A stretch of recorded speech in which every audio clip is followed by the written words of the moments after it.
तहफ़्फ़ुज़ दो, सहेल खान के कातिलों को गिरफ्तार करो, सहेल खान के कातिलों को गिरफ्तार करो, शहादियों को तहफ़्फ़ुज़ दो।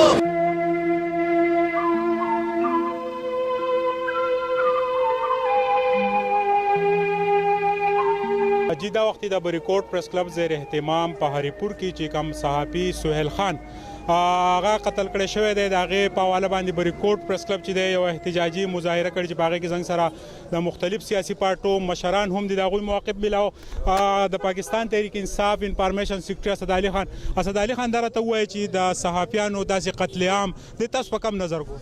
ټول نه اول خو سهیل چې کوم په حق رسېدلی دی د هغه دپاره د زړه نه دا دعا ګوي چې الله دې هغه له جنت فردوس نصیب کړي. د هغې نه بعد دویمه خبر دا د صحافیانو سره چې کوم طریقه کار روان دی دا انتهایي د افسوس مقام دی. صحافي بیسیکلی د معاشرې دپاره هغه د سترګو نظر لري او هغه هر هغه شی شوکول غواړي چې کوم کې د عام انسانو ته نظر نه وي.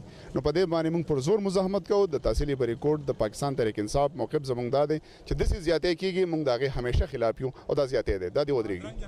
زنګ سره د مسلم لیگ نون ضلعي کونسلر عجب خان موجود دی. عجب خان تاسو دې ته په کم نظر ګورئ؟ تاسو پارټي په دې څه نظر ساتي چې صحافیانو داسې قتل عام کېږي هغوی ته تحفظ نشته؟ بسم الله الرحمن الرحیم. تحفظ خو پکار دا ده ځکه چې میډیا یا صحافت دا پنځمه ستن ده زموږ د ملک او دا مضبوطیه د دې پکار ده. یوازې د دې نه د ټولې معاشرې چې څومره خلک دلته کې اوسېږي څومره خلک پاتې کېږي په دې کې ډېر ټولو مطلب دا دی تحفظ پکار دی او د ملک ته ټولو ادارو نه مونږ تمه لرو چې د دې سهیل چې کوم قاتلان دي هغه کیفر کردار ته ورسوي او د ملک داسې قسم چې څومره د غري هغه د هغې د تحفظ وکړی شي. جهان منه زنګ سره تحصیل کونسلر فضلي اکبر خان د هریپور دا نوجوان صحافي چې د خپل فیلډ ورک کې مصروف او هغه چې د قتل کړی شو دی تاسو په کم نظر ګورئ څه موقف لرئ؟ اول خو زه د دې ډېر زیات په دغه الفاظو کې مذمت کوم چې مطلب دا داسې نه ده پکار چې صحافیانو باندې داسې گزار کیږي.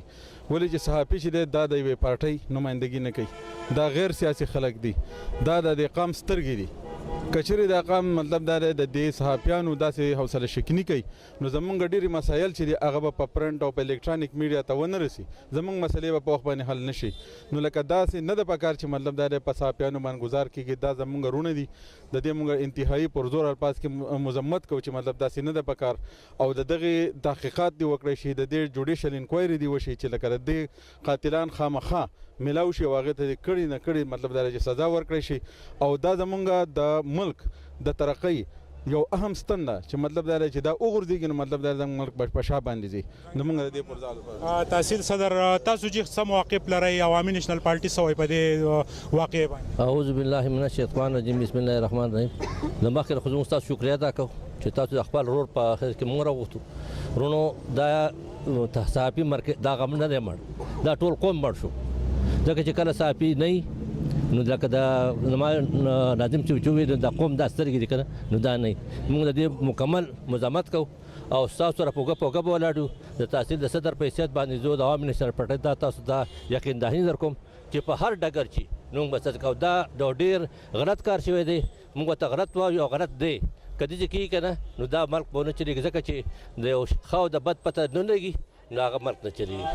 د ایگزیکټیو کونسل چیرمن ډاکټر ذاکر موجود دی. ډاکټر صاحب تاسو څه دریځ لرئ د صحافي دې قتل ته او د دې نه مخکې هم واقعیات شوي تر اوسه پورې د صحافیانو د حقوق دپاره اواز نه دی پورته کړی شوی؟ باچا صاحب بنیادي خبر دا ده چې دا ملک په دې وخت کې داسې دی چې دلته تحفظ نشته او په دې کې د یو صحافي تحفظ نشته. نو د عام شهري چونکې زموږ د ملګری سهیل خان چې د یو خپل هغه صحافتي خدمات دا کول او د منشیات پروشو او د داسې غلطو خلکو خلاف چې دی نو یو بیان ورکو بیا یې د هغه په اخباراتو په الکترونیک میډیا باندې او دته دړکې ورکړې دی. د باقاعده حکومت ته د سکیورټي دپاره درخواست هم ورکو خو حکومت دله سکیورټي ورنه کړه او هغه په ډېر بې دردۍ سره قتل شو. موږ نن د بریکوټ پریس کلب ملګري راوتي یو او د حکومت نه دا مطالبه کوو چې دې خبرې دي جوډیشل انکوایري وشي او دا قاتلان دي ګرفتار شي. بل دا چې موږ دا درخواست کوو چې یاره سهیل خان لدی باقاعده د شهید پیکج چې کوم دی دغه بچو له ورکړي شي. انتهایی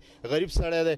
موږ په دې خبره باندې حکومت ته پر زور مطالبه کوو چې د صحافیانو د تحفظ ورکړي. ولې چې زموږ ملګري چې کم کار کوي د دې خاورې دپاره کوي د دې وطن دپاره کوي بیا چې داسې غلطو خلکو خلاف موږ بیان ورکو یا دغه غلطو خلکو خلاف موږ راوځو او دا لویه بیړه چې د په سر واخلو د هغې موږ ته په جواب کې دغه میلاویږي چې موږ قتلیږو. د حکومت نه دا مطالبه کوو چې دې خبرې دي تحقیقات وشي که نه په پوره ملک کې به دا احتجاج نور خور کړی شي. درنګ جهان مننه چې د هریپور د صحافي نوجوان صحافي سهیل خان داسې قتل چې دی هغې ته سب ډویژن بریکوټ سیاسي خلکو چې دی هغې غندنه وکړه او بریکوټ پریس کلب زیر اهتمام دا مظاهره چې د 3 ورځې چې دی د بریکوټ پریس کلب د سوګ اعلان هم کړی دی او دغه احتجاج چې دی دا به جاري تر د هغې پورې چې د کمې پورې د سهیل خان قاتلان چې دي هغه ګرفتار کړی شوي نه.